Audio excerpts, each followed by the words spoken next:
I'm just highlighting some of my books which are available on Amazon.com if people are interested in learning about the remedial and the nakshatra at the nakshatra level or at the planet level, or from a decluttering perspective, how do you do the decluttering in 21 days? Actually, you can do astro decluttering, and that will be a good book because it actually explains everything from start to from the first day of the week to the 7th day of the week, what things you can do, what things you can't do, and what things you can donate and discard. So this is also a good time to discard and donate, as there are a lot of people who will be needing a lot of help, specifically people at the lower end of the pyramid. So if you are at the lower end of the pyramid, this is a time to discard, donate, and organize yours to help these people who are at the lower end of the pyramid. And if you are one of those ones who are in the middle pyramid or the higher end of the pyramid and lucky ones, then please take this opportunity to help others.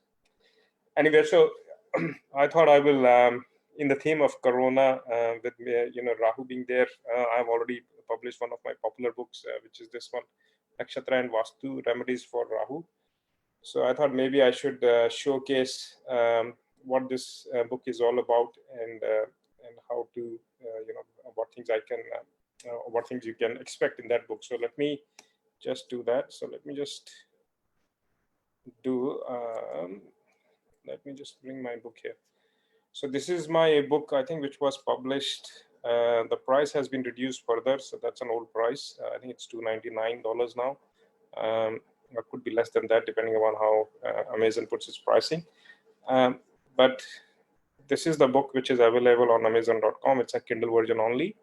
And what this book actually, most of my books are very chronological. Not most, all my 5 books are actually in chronological order, and in this fashion only. You will see the background, why we suffer or need remedies, how does it work, type of remedies, what type of remedies are available, classify, and then the remedies are based on the elements. So you have got fire, earth, air, water. So fire, Rahu sitting in fire will have a different type of remedy. Rahu sitting in earth will require a different type of remedy. So like that. So the element actually plays a big role. Similarly, the direction, right? So if it is fire and if it is in, say, east, Leo, right? So you know that that is the eastern direction. So when you are doing actually remedy, that means fire sign and east. So that means you should be facing towards east while you are doing that remedy. So like that. And the same concept can be applied at the planet level and at the nakshatra level, or the constellation level. And what is the time and hora, and then what is the Ayurvedic nature. And so the type of remedies, there are various types of remedies. So we'll just go through there. So for example, you can do donation or charity. You can do stotra, right? You can do type of wear. You can do gemstone, for example, right? So there are different types: donation, stotra, type of wear, gemstones, rudraksha, and also there is one more thing, which is also the yoga. So I mentioned yoga here, and then the decluttering. Decluttering is the concept which is about how do you discard, donate, and organize, right? So that is a separate book which is available if you want to read about all the 7 planets plus the 2 nodes, Rahu and Ketu. How do you do decluttering in 7 days? Then you can buy that book. It's a very good book to read, and it's written in a way. Maybe I should show a glimpse of that as well if I get the opportunity today. And then also, when you do cluttering, what are the symbols or the symptoms? In fact, what symptoms you can see in your life or in your house to know, okay, these are the symptoms which will align with a specific planet, right? And then you start decluttering that particular planet which is impacting you. So this is all just the context setting in the book, what you are expecting. So you will see this type of stuff. And then you go specifically on the planet, which is Rahu. So you learn about the background. So then it is background. So for example, if you go on to the background, okay, let's just do the info part. And let's just do the single view so that people can see that. So that's one page. So you can see, in fact, you can see the info for Rahu, right? So that's just the background, right? So you can see the gender, time in his zodiac, right? Type of the nature is malefic, right? Metal, what metal, brown, okay? Animal signifies, okay?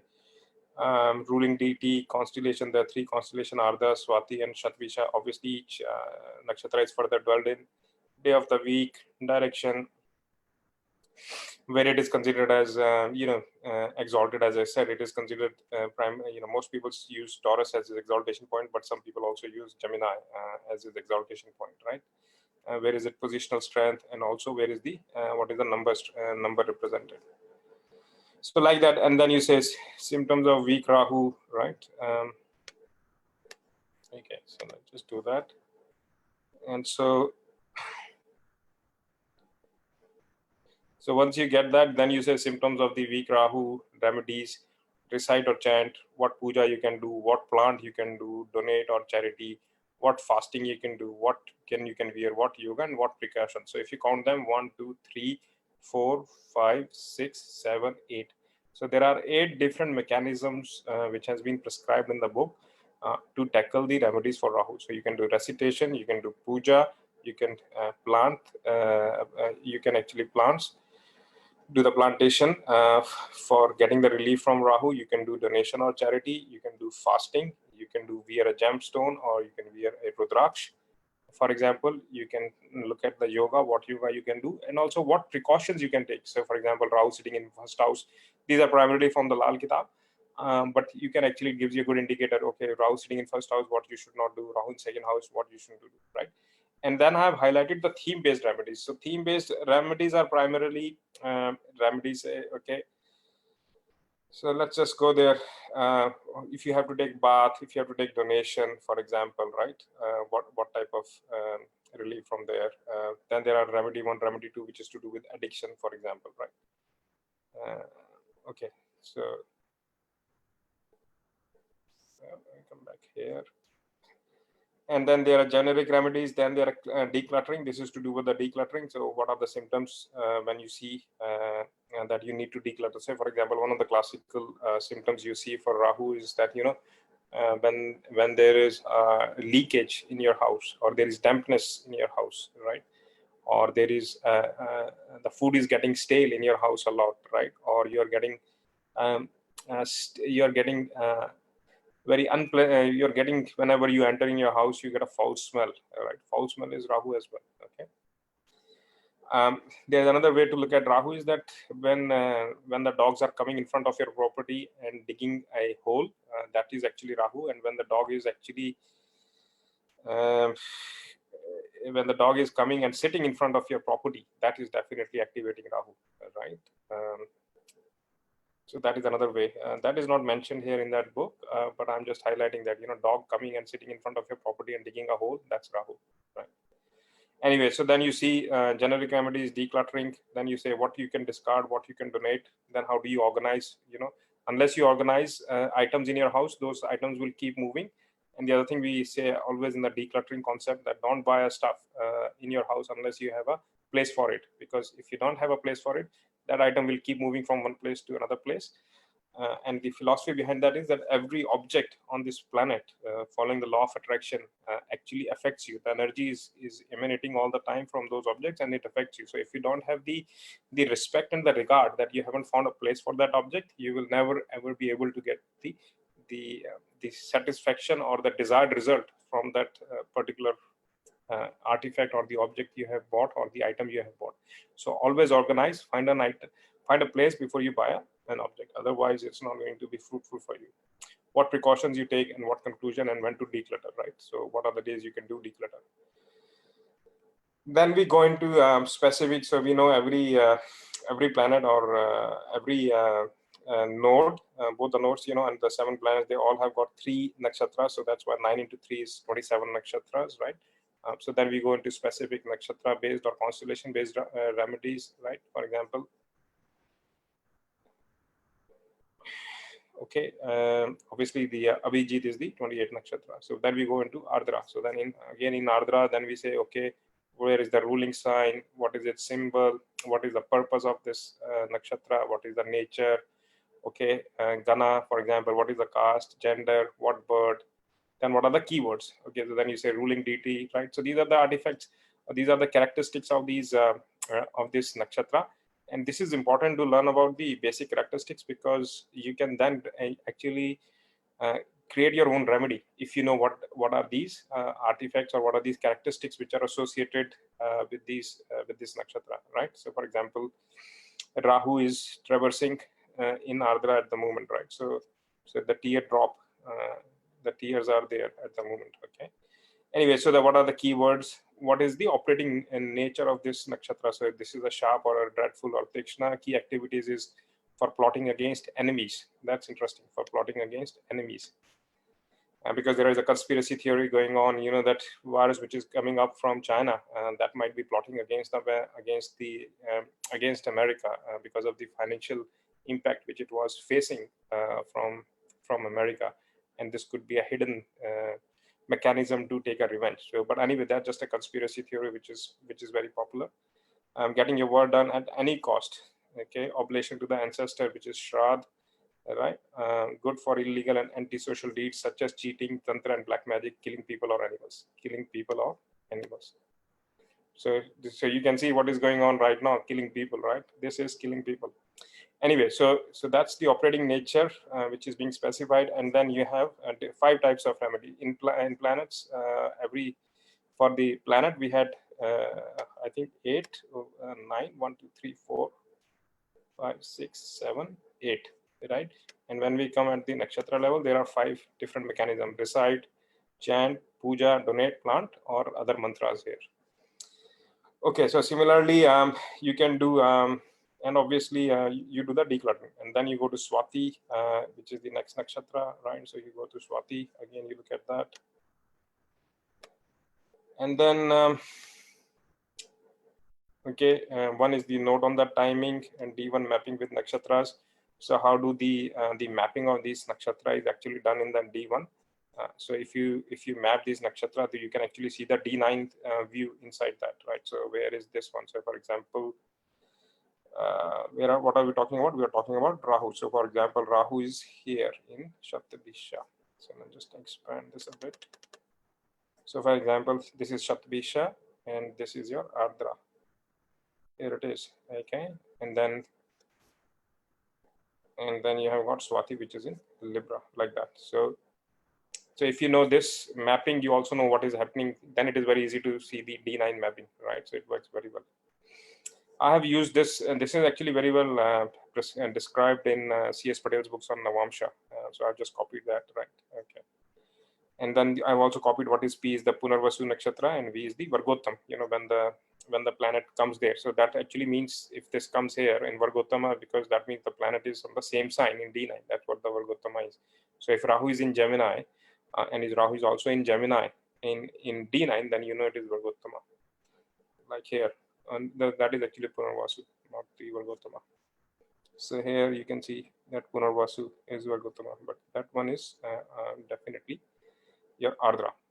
Okay, so that's the D9 mapping. That's actually very handy to know. Once you know at the nakshatra level, also from a D9 perspective, it is very handy. Remember, D1 is your actions, but the bhagya, or the fruits of your actions, actually come. Whether they are fruitful, or whether they are going to give you a good result or bad result, or how they will actually fructify, is actually seen from D9. So D9 plays a very important role. It is just like in KP, you have got planet, nakshatra, lord, and the sublord, right? So assume like that the nakshatra, and then the later part is the quality of the result, the bhagya. How that result will come out can be seen in D9. Okay, and then we also go into the Vastu side of things. Okay, so I've covered for the Rahu, the zone is, as we know, is the northeast to southwest axis. So I've then covered what are the remedies you can do, what are the symptoms of the of this zone. In fact, I have done quite a number of remedies on that in the book, so you can read about that. One more thing which I have done, okay, and then you also see in the appendix, you can see the stotras which are available. So okay, so Kal Bhairav Akshtakam, Durga Shapshati, and Shiv Tandam Stotram, right? So they are available. In fact, in this, maybe it's not available, so you can have to just search on the Google, but it is just being outlined what are the stotras which are available, which is Kal Bhairav, Durga Shapshati, and Shiv Tandav Stotram. These are the three mantras you can actually recite for controlling the energies of Rahu, or for controlling the Rahu. Okay, so I think that's a good view, or a good segue into what is inside the book. Obviously, that was published a couple of years ago, and there is a one book which is these are the two additional books which I have been working on for some time but haven't been able to publish. One is the Handbook on Astro Vastu to Attract Happiness and Harmony. Other one is Know Your First House. So that is actually a very good book, but I just have not been able to complete it.